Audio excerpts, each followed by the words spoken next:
Step 10 is export to PDF and publish.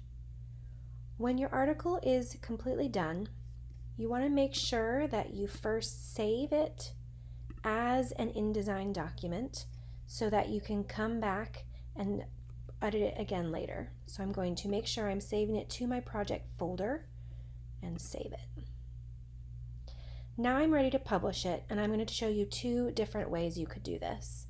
The first is to publish online. If you go to File and choose Publish Online, this actually uploads a copy of your article to the Adobe Cloud where it will be available to be viewed online. So if I click Publish, it's going to give me a URL.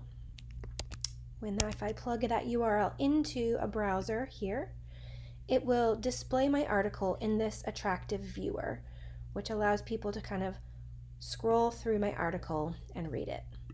So that's probably the easiest way to get your article out there. You might also want to save it as a PDF. So to do that, we're going to go to File and choose Export. Name your article. Make sure you're saving it to your project folder. And make sure the format drop-down is set to Adobe PDF Print. When you press Save, you'll get this box with lots of different options. But if you look and have at this Adobe PDF preset drop-down and choose High Quality Print, then you can probably ignore everything else. It will give you a good quality PDF. Then you'll press Export and you have your PDF.